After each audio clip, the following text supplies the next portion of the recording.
So hi, everybody. Welcome to the Change 2023 conference that is hosted at Bowling Green State University with the Organization Development and Change program, our doctorate in Organization Development and Change, a professional program that helps people experience professional joy through their thought leadership in transforming organizations, revitalizing communities, and developing human potential. A wonderful program and community. We have the All Things Change podcast series. And so welcome everybody, and people are popping in. That's great. I love group chaos. I don't know. I just love it. There's something about it when it's done with good intention, it works out great. And sometimes when it's done with bad intention, hopefully we get to a generative place where we can see it coming to something good. But I love it. So it's great to see everybody here and welcome everybody. I love seeing more people come in. The more the merrier. So people are popping in, and this is wonderful.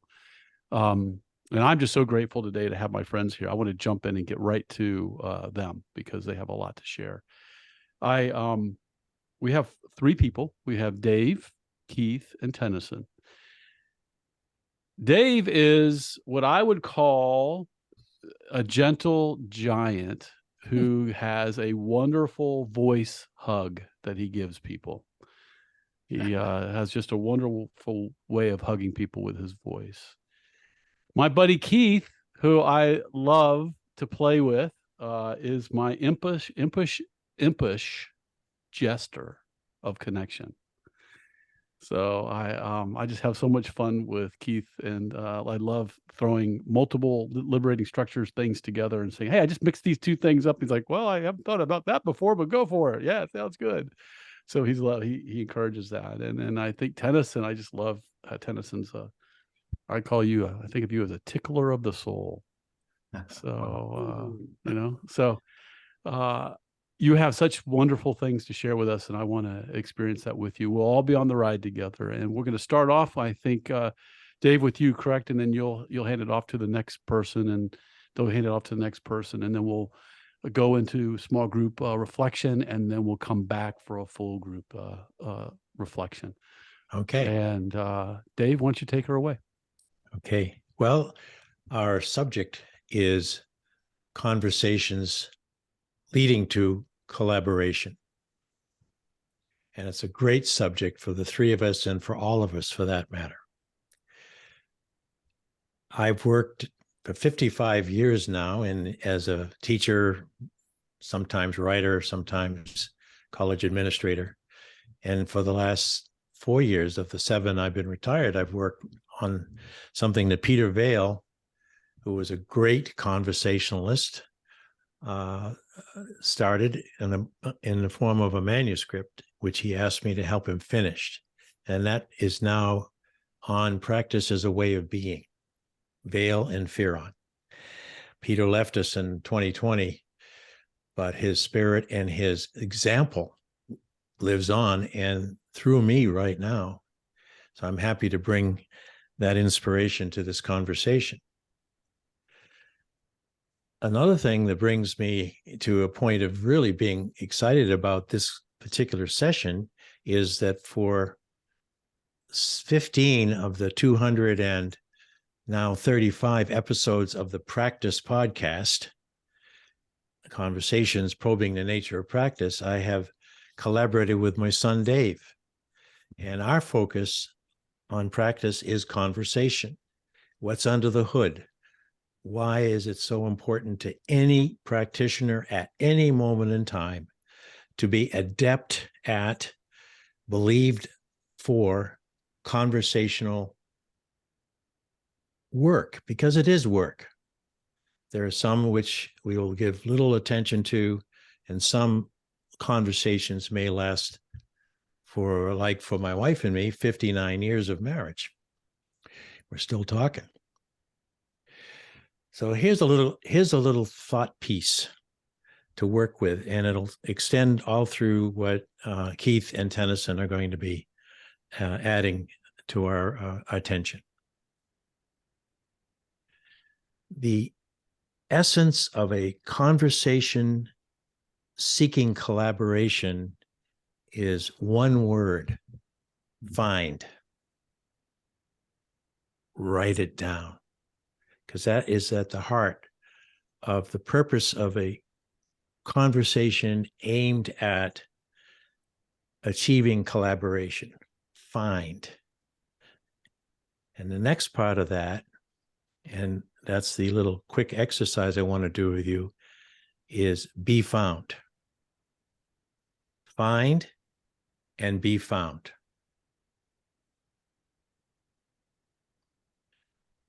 Both of them require intention. We enter into many conversations without any intention to do much about it after it's over. How are you doing? Have a nice day. But the kind of conversations that we who teach and consult and coach and write and reflect, is our intention is to find out a lot about another person or persons as warmly, efficiently, and effectively as possible. And these days, Zoom has allowed us to do that. But that's our intention. I want to find what is in this person that I can know and trust. And I don't have a lot of time to find that out. But here's the other side of my paradigm. Be found. This is a tough one. Right now, I want everyone to go to their little video icon. And on the count of 3, I want you to turn off your cameras. Are you ready?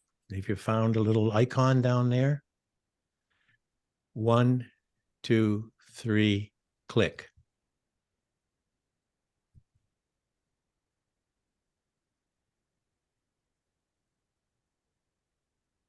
Click off, click off. Now we're looking at the person's name. Jennifer DuPont, I see you, but I can't really know you. Even if you start talking with me, Jennifer, you're muted. And even if you unmute, which is a step in my direction toward me getting to know you to see if you're a potential collaborator, I can't really see you. I can't sense you with all my senses, even though and if we're in the same room, it'd be even more acute. But right now, everyone's behind their screen. And we know after, 3 years of Zoom life, that when we put these, just these names bands up, when we put the fence up, the mask up, we can do anything. We could be running around, picking up trash in the room or just listening, but not engaged, with no intention to really know and be known, to find and to be found.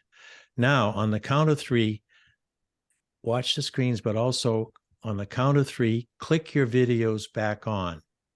1, 2, 3.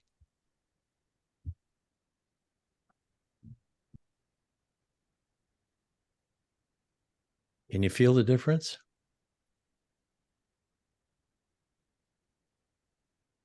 I see your faces, I see backgrounds, I can begin to make inferences as to who you are. I see pleasant faces. I see attention. So I could, if I had the rest of this time, which I don't, I could start with anyone. Let's say I would start with Amanda, as I do in my podcast, Conversations Probing the Nature of Practice. Not ever knowing a thing about Amanda, maybe I would see a little bit about her on LinkedIn. I would start having a conversation with Amanda. I'd say, Amanda, tell me what you love doing. Let's talk about that. Now, that would be an interview. But to make it a conversation, I have to engage and allow myself to be found out. And Steve kindly said, I provide a hug. Well, that's the way it works. That's the way my podcast works. That's the way my teaching has worked. That's the way everything that has helped me become an effective collaborator works. Open up, be found out. honestly answer every question that anyone wants to ask you, because let's go back to the beginning and then I'll stop. Because in this instance, a conversation is to see if we are willing and able to collaborate and to be a collaborator.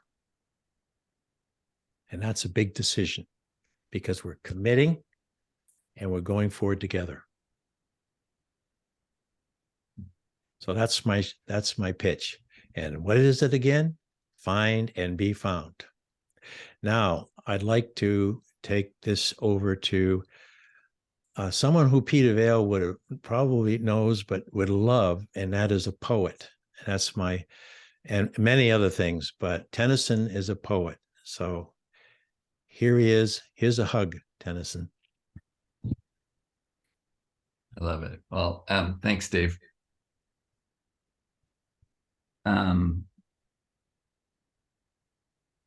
I appreciate the invitation to try to find what is simple.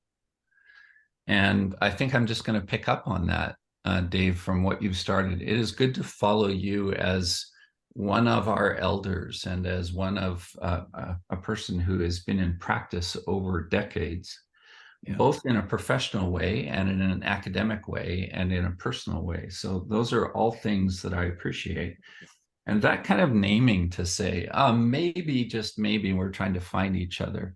And maybe, just maybe we're trying to develop some capacity to be seen or to be found, including any of the vulnerabilities that go with that. All of that matters. So, and I just love the orientation that you just set up with a simple question that that you use often and that many of us use. When we start talking about things that we love, and gain even the slightest ability to just pivot from whatever that love is, pivot towards what's that got to do with the other endeavors that we are in, be it professional, personal, etc. Boy, I think we're finding some good space with one another. Greetings all. I join myself today from Utah, where I live. I live in a town called Linden, which is about 45 minutes south of Salt Lake City. And it is kind of an urban meets rural place. And it's also a foot of mountains meets high desert valley kind of place. There's a geography that I love and all of that. And I'm going to let myself just jump in the way that you just did, Dave, also, without being in a grand biographical sort of space. Because perhaps the key aspects of biography are often defined by just what are you interested in. And when it comes to this space set up by Steve and Teo and Lisa and others about the topic of conversation and collaboration, there's stuff that I get excited about and find I want to interact with others around also. And maybe this is a way of framing this also, because I'm thinking of another colleague and friend, Bob Stilger, and in his newsletter that I happened to get yesterday, it included this little phrase that says, we don't live in the world, we live in our stories about the world. And when we change our stories, we change what's possible. Now, there might be some circumstances where that isn't quite as true as it is in other places. But that very naming of, ooh, we live in some stories, and we live in some sometimes locked in stories about who we are or who we wish to be or who we wish we weren't, all of those kind of things. It creates the need for us to be in these places and spaces of connection. I'm thinking back, part of my history goes back into a couple of key figures. Bob Stilger is one of them, but Meg Wheatley is another person who just was so important in my shaping and growing. And Christina Baldwin and Frances that you mentioned also, Teo, I think earlier, and Harrison Owen and some other folks that were really developing methodologies that bring us into interaction with one another. And there was a time that I remember back in the 90s where to suggest or invite or invoke a conversational way of being with one another, or a conversational way of learning with one another or inspiring with one another, that was less common. And it was met with even more resistance. When I fast forward 30 years, it feels like a lot of us have been involved in creating the norm and expectation of interaction with one another. So I feel grateful to our field and for the way that it has evolved and the way that many of us are contributing to it evolving, that just feeds this theme, from conversation to collaboration. Because if I go just a little bit further with that, like these are some of the sparky ideas that show up for me that I end up bringing into my practice. It's become pretty tame to be able to say that conversation can lead to collaboration, or how do we practice that? And I am a person that can't seem to not peek underneath like many of us do. And when I peek underneath the conversation desire, what shows up for me is things like, we're hungry as human beings. And I try to live by these statements, when I enter into a room with folks. We're hungry as human beings for connection. And we're hungry as human beings for learning. And we're hungry as human beings for a sense of wonder together, like institutionalizing a pattern or enculturating a pattern of wonder together. We're pretty hungry as human beings for stories. We're pretty hungry to discover what we care about together. And we're sometimes hungry to share a bit of grief together also, so that we have the range of authenticity with one another. So conversation, yay, we have developed lots of ways to be able to engage, and many of us are involved in these things. But those are some of the things that feel like, ooh, there's the juice, there's the hunger. And when we as practitioners approach some of that or norm it into being with one another, boy, that feels like good stuff. And when I look at collaboration and peek around underneath that also, it comes back to some of these statements about what we're hungry for as humans. And when I play with that list, I get things like, we're hungry for clarity, and we're hungry for passion, and we're hungry for trust, and we're hungry for next steps or next faithful steps with one another. We're hungry for flow. We're hungry for intuition. We're hungry for multisensorial ways of both being and doing with one another. Now, all of those words are the kinds of things that I get excited about. I'm the person that does need a wall and a whiteboard to draw on, and some circles and some pens and some Post-it notes and all of those kind of things, because I feel like I'm so energized, and want to name this as a quality of so many humans, energized by the recollaging of things that help us clarify some of what we are purposed for and some of what we just feel passionate about. So all of that sort of feeds into like a bigger story, I think, of those of us who create exercises that bring people together and start to bring some wonder out with one another that can be pivoted into next steps and things like that. Those are fun to be able to do. Thanks for naming the poetry, Dave. You did that as well as Steve. I do love the experience of trying to find essence of who we are and how we choose to be together. And that's both a group facilitation thing and a coach guide thing, but it's also a poetic expression that I think many of us are hungry for. That and 1,000 things more. I'm going to pass it over to you, Keith. Very nice. Oh, Tenneson, I knew it would be hard to follow you two gentlemen, you two gurus. Recollaging. I didn't know that was a verb, but I'm going to use it. And I think that's what the impish trickster is about to do with you, is some recollaging. And Teo, I think we can slide share. I'm going to break some rules here and do a little slide share. Sure. And the most important thing in this activity is to warm up your fingers, because we're going to use chat, and there's going to be an unreasonably short amount of time for you to type things in chat in response to some open sentences.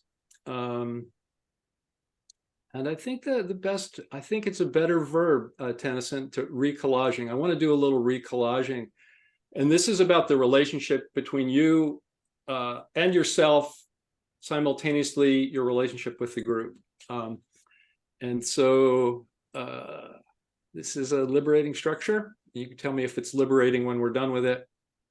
And Teo, if you could do the slide share, and there's going to be a series of open sentences, and you're going to have so little time to respond to finish this sentence that there will be spelling and grammar amnesty throughout.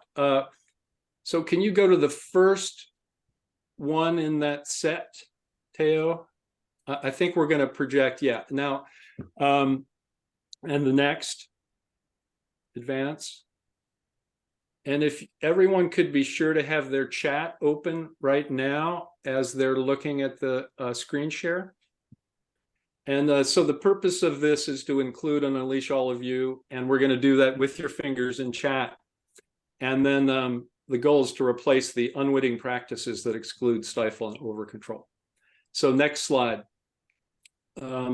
This activity is called Mad Tea, and it's recollaging a richer, deeper, funner context for taking action. And next slide. Again, complete these sentences and try to type without hitting return. It's going to be the hardest thing we do in the next few minutes, but wait for my signal to hit return. So next slide, please. So here's the first one for you to type something into chat, but don't hit return. So one thing you do to help conversations lead to action and collaboration is, so please type something in chat. Thank you, Teo.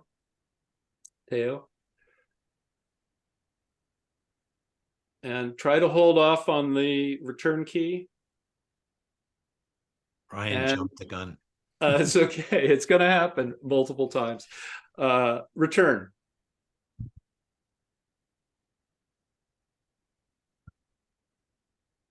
Sweet. Great.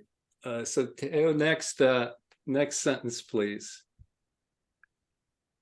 So I'm thinking about the pandemic here a little bit, but one thing that has helped me get my collaborative mojo back is, one thing that has helped me get my collaborative mojo back. And I think everybody knows what mojo is.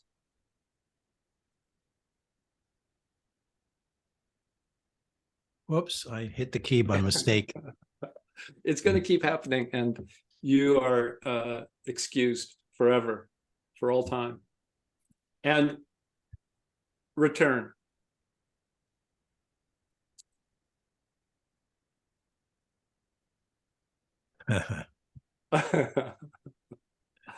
Whoever is dancing, I'm with you on the dancing. All right. Teo, next sentence, please. One practice guaranteed to lead a group down an unproductive rabbit hole is, one practice guaranteed to lead a group down unproductive rabbit holes is.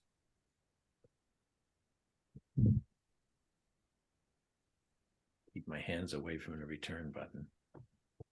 It's automatic. It's programmed in somehow. Mm-hmm. And return.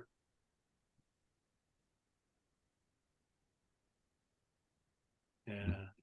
Aaron, yeah, controlling, baby. That's it. The many forms of it. Yeah, strategy too soon. Lovely. So last call there, and next sentence, please.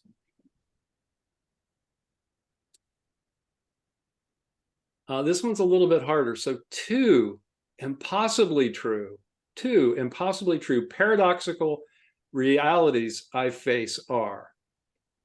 So here I'm going to, I try not to give examples, but this one for me is people want a new kind of conversation. They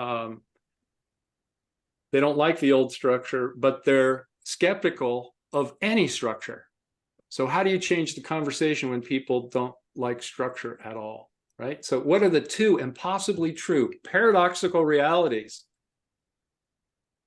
that you face? They are. I'm going to give a little more time for this one.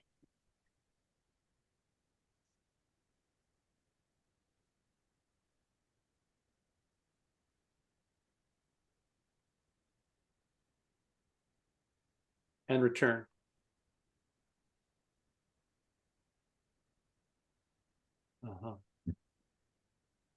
Lisa, I feel you. Yeah, I feel you.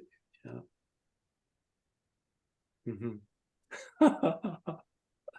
Stefan, yeah, baby. Ah. And apologies in advance for anyone who doesn't process at crazy high speeds.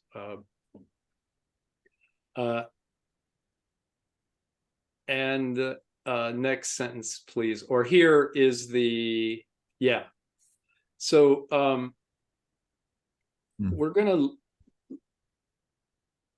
leave this up for a second, and I'm going to ask 3 questions about this. I'd like you to just look at these 10 principles. They're liberating structure principles, but they could be similar to principles you live by.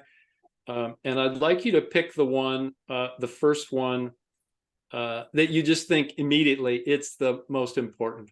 It's the one that's important for me.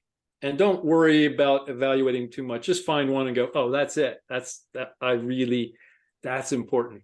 And I'd like you to put that first one in chat. So this is the principle that's most important to me is, and you can do it by number or write it out. And whenever you want to, yeah, put it in there. Yeah. Okay, a pretty huge diversity here. Dale, you can't decide. That's good. That's a sign of complex mind. All right. So the next one I'd like you to, those are all the most important to me, is the next one I'd like to go to, and we could just go back to the visual for a second. So now the next one is, boy, this is one I've been working on in the last little bit of time. I've been working on this one. Whatever one you've made some progress, you've been working on and maybe have made some progress. So again, it can be the number or you can write it out and just let it rip, please.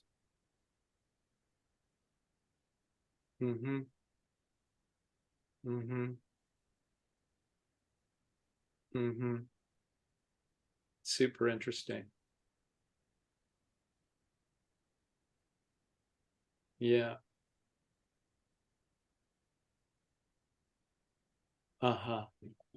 Sweet. Okay. Now the next to last one is like, which of these principles is the one, if we just focus some time on it, we could really make some progress now. Of these, which one? Us, in this case, I'm shifting it from you as an individual to people practicing this work of collaborative. Yeah. Ryan, yeah, you got it. It's like, it's you. For me, when you're doing a Mad T, the difference between you and the group dissolves. So here, what's the one, if we just really focused on it, we could make some progress? Us. All right. And I'm sure my time is nearly up here. And then Teo, if we can go to the last of the sentences. Thank you for that. Incredible. Didn't process all of it, but yeah, so something Mad T liberated. This is just a quick evaluation of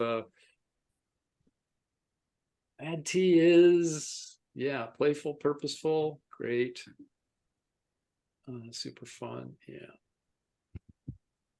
Hopefully it's impish and tricksterish as part of Steve, your introduction there. You spilled you revealed me all my deeper needs for doing this work. And so I think we can stop on the screen share and yeah, so thank you for that. Who said strategery? Yeah, that's good stuff.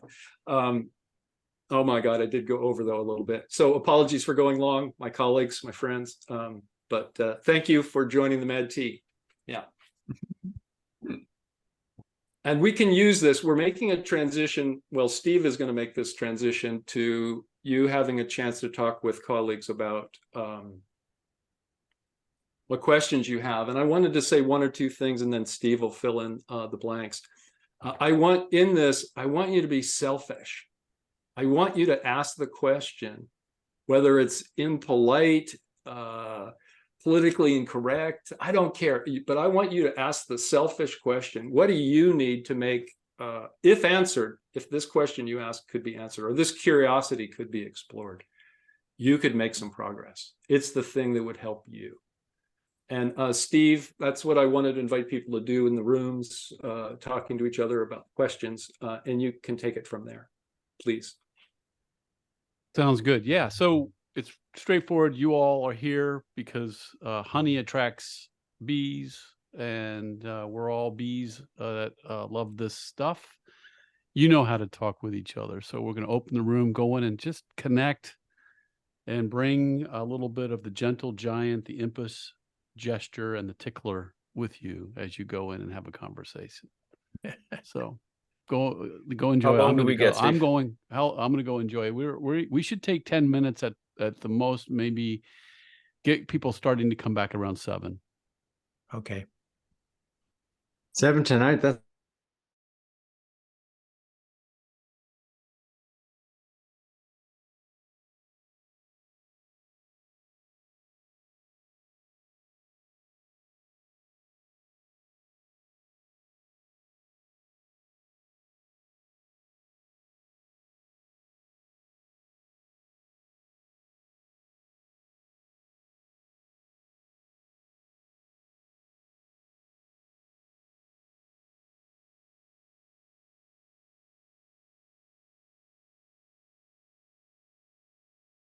Well, welcome back, everybody. And we were right in the middle of a rich conversation, and I felt this little thing coming. It's kind of like a near-death experience, but more like a something where you just feel like you get yanked back into your body, yanked back in. So it's a pretty wonderful conversation. I'll just turn it back over to you all, to our panelists. If you want to, how would you like to have the debrief? Let me just turn over back to you all, and you all jump in and make it happen. I want to hear a few voices. Yeah, none of the three of us are shy, but we want to hear you folks, and then we may or may not respond. So anyone right now. Nelson and I He totally found. avoided the question and did not go into that. We went to connect with each other. And so you gave us the invitation, and I think that was great. And I heard a great story from Nelson about what he wants to bring to the world. And that to me was liberating, and we danced well together. So I'll just jump right in real quick. Everybody this is 15 seconds, fast fingers. What's one question, one curiosity that you have right now based on that? Type it in the chat. Don't hit enter. In the spirit of Mad Tea. This is a day for waterfalls. Yes, right. The waterfall, chatterfall. Chatterfall. Yeah. Don't hit enter. So the curiosity, the question, the thing. What's your edge that you're at? I cascaded again. I cannot hit enter. Boom, hit enter. Go ahead. This baby finger, it has its own mind. That's good. Hit enter. That's great. I love chatterfall.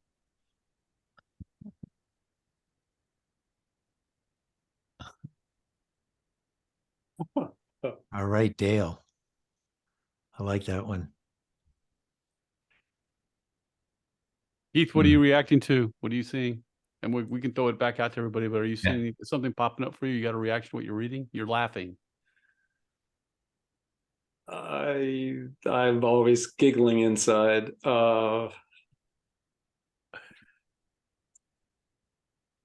I just want to see what's there for everybody. I think what in our little separate conversation, we were talking about the fractured quality of this moment and how do we restore or renew.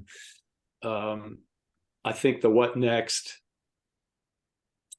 for yourself, what's next for us is what are we going to do now to, in some way I think about it, I use the phrase kick to the curb a little bit, like public health leaders were kicked to the curb during the pandemic a little bit. I think the what next for us is how do we come front and center? How do we lead in the next little bit of time? How do we regain some leadership in the world? So a focus on what next steps for us makes sense. Well, Could be. let me build on that, though, that this is about conversation, but it's also about collaboration. And I think that the answer to what's next is and with whom. Because as individuals, we can only do so much. Even if we had all the theater was perfectly set up and we're the only person on the stage, one person's shows really are not going to make it. So it's what's next and with whom. How do I reach them? Will we be willing to work together, even though, as we said in our little breakout, it got pretty shitty out there, folks, during the whole pandemic thing. And we pulled ourselves back and we didn't want to get that close to other people for a lot of reasons. Now we've got to get back in, and we can't do that alone. And forgive the scatological reference. I'm from Maine. Let me add just a bit in there also, because I think, Dave, what I hear you naming is, or the way that I encounter that is sometimes it is a big story. It is a big effort. And for those who jump into revolutionary moments and practices, wow, there we go. Carol, thanks for naming the Meg Wheatley piece of that. That's one that stands out to me also. So there's some of that. And then there's something about like the everyday practice of the simple. And I'm Ryan, I'm trying to find you. Oh, there we are.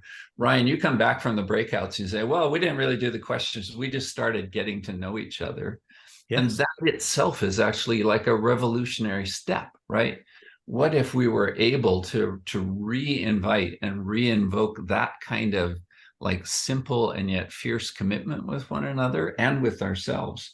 So I think there's something to be said for you start where you are, and you start with the people in front of you, and you try to live some of those values like the ones, Keith, that you just named, or in the first story, Dave, that you named of be found and find, be available, show up, and welcome others to show up. And maybe the part of it to me is, I'm thinking this out loud, is that if there's a story that lives behind that, for me, one of the stories is, maybe we live in more of a mystery than we've been willing or able to name. A mystery as opposed to just a set of certainties. And for me, the follow-up to that is, if we are living within a mystery, then good golly, we need multiple forms of being able to connect and be in those conversations together, at minimum to say, hey, how's the mystery going for you? And then the radical outcome of all of that, I think, is, without it being a grand plan, when we trust that the next natural collaborative steps arise out of such connection, that's a potent story to me. And I feel like I've been trying to live into that story most of my life. So that's some of what I hear that feeds into some of this here. Yeah. Oh, I think in terms of work with clients. And so what I'm trying to do these days is don't waste a good crisis. Yeah. Yes. Oh, Right? Jesus. It's the story Everything of my life. around in almost every organization, we just got hacked. Right. We just had this thing that revealed the fractured quality of our relationships and the fractured quality of our our way we're moving forward is fractured. And here's the event. And so, maybe because I'm a consultant, I get that kind of call, and I don't want to waste it. And so what I spend my time doing is, well, we're going to address this crisis, but we're going to do it in a way that will forever change the way you address any crisis that comes next. And so that's a pattern change. That's a way we have the conversation, a way that we move from the conversation to next steps, the way people are included or not included and moving forward. And so I think for me, not wasting a good crisis in the organizations in which we work is a really important thing, to jump into those, to be part of how those things get addressed, and in explicitly changing the way we respond, whatever that is for you. Right? Let's try a new pattern in response to that crisis, to this particular crisis. And that could be a pattern that repeats at multiple scales across. Yeah, because I look at Theo as a musician, and musicians, when they come together to perform, they have the sheet of music in front of them, and they could play exactly what's on that sheet. And it would look like collaboration, and it would sound like collaboration.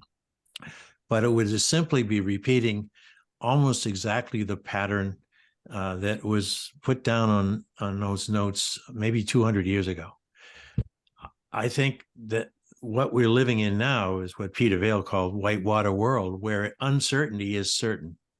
And therefore, when we are collaborating, we're largely going to be making new song, new notes, new something. It's got to emerge. Something, as you say, different.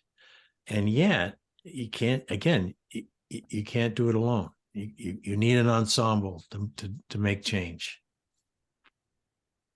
I got a question for you all. This is something that keeps popping up for me, and I'm not sure how to answer it. So I'm curious if you all will just throw this out the window and let it fly away as the car goes down the road, or hold it in the car for a few minutes. And that is, how do we meanderfully move forward with certainty in cultures that are highly task focused, or we're in a world that is task oriented? What a great question. How do you do that in a practical way as you do your work? You are advising and consulting and teaching people. At the essence of this, it's time for me. It's about time. It's about allowing the time to use that crisis as a generative experience. How do you do that? I have a quickie that just feeds into the much bigger part of that question, because I think it plays off of what you just said, Steve, and also Keith. Like, don't waste a good crisis, or don't waste a crisis, because there's a corollary to that is don't waste a present moment. Yeah. And I'm speaking of it in terms of like a Pema Chodron reference of this very moment is the perfect teacher. When we start to recognize that there might be something potently available in a crisis or in a present moment, then to me, that's like the bigger question that you just asked, Steve. It's something about standing for even the tiniest of interruptions to a pattern. And when we can, I wish I had the magic wand to wave, like many of us do. But sometimes the best that we're doing, the most revolutionary act that we're doing, is creating an interruption to all of the stuck patterns and saying, I wonder if there's something just a little more available here right now, be it the crisis leaning in, or be it the present moment of learning leaning in. Yeah. A task is setting a foot down on the ground, and it leaves a footprint. And if you want to take it, go in any new direction, you can look at your footprint for a few seconds and say, is this getting me where we want to go? And then the next person can say, what if you put your foot over here? A simple task looked at twice can start this kind of conversation we're talking about. So yeah, I agree. Simple And is yes, good. Yeah. Yeah. Yeah, hi. Hi, Yes, Yasmin. thank Oh, there we you. are. Hi, everyone. What a Sure. beautiful, wonderful workshop. I'm really enjoying hearing you. I'm on holiday at the moment. Sorry about the background. Steve, I love the question, and my own answer. I mean, this is a constant battle for me in the job that I do. For those who don't know me, I'm a conflict mediator. People always want to solve the conflict like that, always, because it's so painful. They don't want to sit with it. And there are many ways that I tried. The one that I find it is not easy, but one that I find it most efficient is the so-called like salesman tactic, which just keeping repeating the same message over and over. I don't mean, okay, I'm going to say something, and I'm not saying this in a demeaning way at all, but it's almost like talking to a toddler to say, no, darling, please don't put that little toy in the inside the oven, because it doesn't work. Just don't do that. Please take that out of there. Please go to bed. Just repeating very gently over and over again the same message, having of course expressing a response to them first, that you're hearing them, but I don't know, just a simple repetition. That works for me. Yeah. Thanks. I have one thing going back. Somebody asked about Steve talked about task orientation and Relationship. technical teams also. So I often am working with software development, Scrum and Agile folks, and they do a stand-up, and somebody created this great approach. And so in a stand-up, it's very fast. You do it every day, and you ask usually two questions. What did you do yesterday? What are you going to do today? And it's all task oriented. So one of these great Scrum Masters added a question from an activity called What I Need From You, which is a Kathy Dannemiller inspired thing. And so they added to this, what did you do yesterday? What are you going to do today? What do you need from anyone else in the group? Right on. And anyone else in the group can only give one of four responses. Yes, which means yes. No, which means no. Don't know what you're talking about. And whatever, which is a bit of disrespect for the thing that you say you want from them. And it completely made the relationship among the task-oriented folks get real, go deeper. So just that simple. I tried to write it in chat, but for me, I was like, oh, there's hope for the software development world to be more relationship oriented. Yeah. Well, this is awesome. And it's time for us to begin to wrap up. One thing that's been just gnawing at me, and it's probably been a long time, but today in particular, is the idea of the unique set of competencies, the skills of people that do this work, right? So in yoga, I stretch, and if you do a karate stance, I do karate too.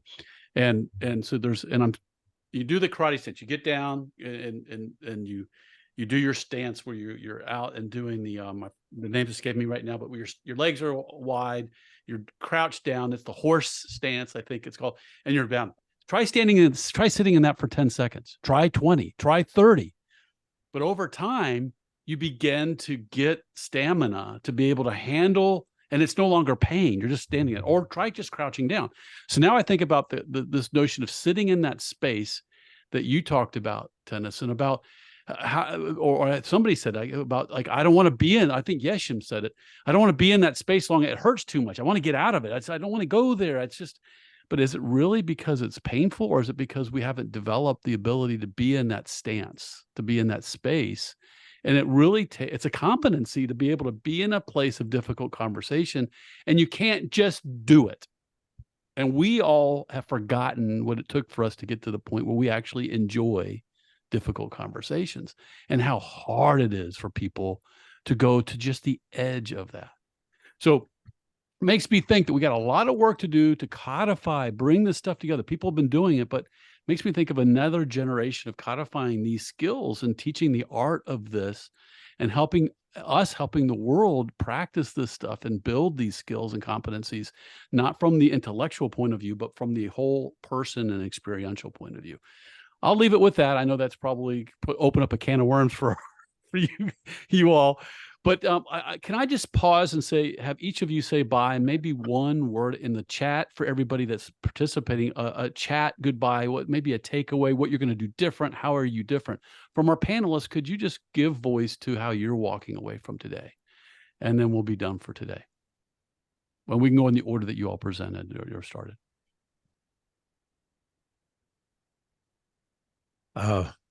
I thought I was going to retire. Now that I'm 80, I thought I am retired.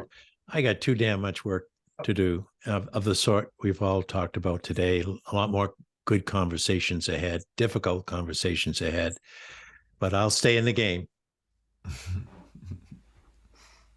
Stay in the game. We're just going to tag on you there, Dave. That's part of it. Grateful and inspired. Thanks, guys.